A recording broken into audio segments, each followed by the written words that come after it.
আসসালামু আলাইকুম রহমতুল্লাহ। প্রিয় দর্শক, রুটির উপর ইয়া মুমিতু লিখলে কি হয়?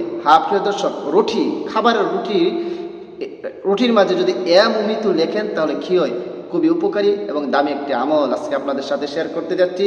ভিডিওটা দেখুন, বিশেষ করে একজন স্ত্রীর জন্য, একজন স্বামীর জন্য খুবই উপকারী।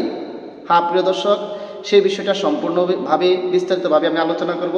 তবে আলোচনাটা শুরু করার আগে আপনাদের কাছে একটা রিকোয়েস্ট, যে আপনারা যদি আমার চ্যানেলের মধ্যে নতুন হয়ে থাকেন অবশ্যই চ্যানেলটি সাবস্ক্রাইব করে পাশে থাকা বেল আইকনটি বাজিয়ে দেবেন। প্রিয় দর্শক, দুনিয়ার মধ্যে স্বামী স্ত্রী বন্ধনটা অত্যন্ত সুন্দর একটি বন্ধন, কিন্তু আবার এই বন্ধনের মাঝে অনেক সময় ফাটল ধরে যায় বিভিন্ন সমস্যার কারণে।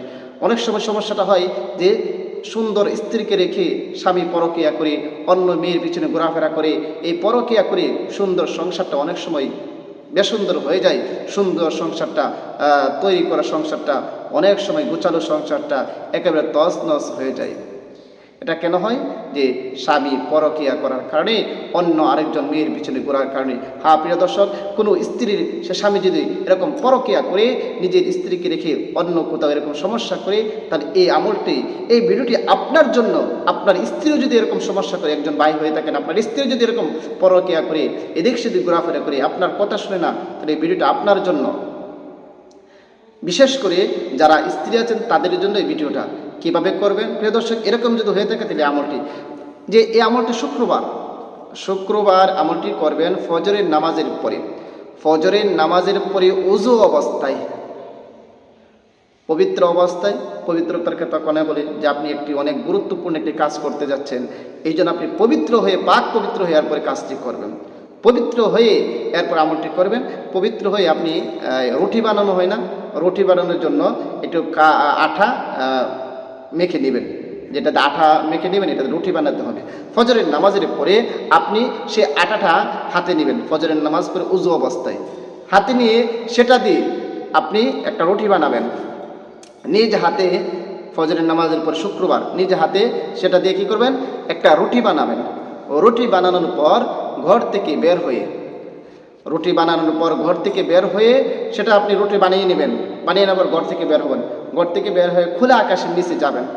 খোলা আকাশের নিচে গিয়ে আপনি উপর দিকে তাকিয়ে, আকাশের দিকে তাকিয়ে সেই রুটির মাঝে শাহাদাত আঙ্গুল দিয়ে লিখবেন ইয়া মুমিতু, ইয়া মুমিতু, ইয়া মুমিতু। এবং এর আগে আপনি অবশ্যই ইস্তিগফার পড়ে নেবেন তিনবার দুরূদ শরীফ পড়ে নেবেন, আস্তাগফিরুল্লাহ, আস্তাগফিরুল্লাহ, আস্তাগফিরুল্লাহ। এবং তিনবার যে কোনো দুরূদ শরীফ পড়েন, সাল্লাল্লাহু আলাইহি ওয়াসাল্লাম, সাল্লাল্লাহু আলাইহি ওয়াসাল্লাম, সাল্লাল্লাহু আলাইহি ওয়াসাল্লাম। এইটা আমল করার আগে, লেখার আগে পড়ে নেবেন। এবং যখন লেখা শেষ হয়ে যাবে, এ মুমিতু শুধু একবার লিখলেই হবে।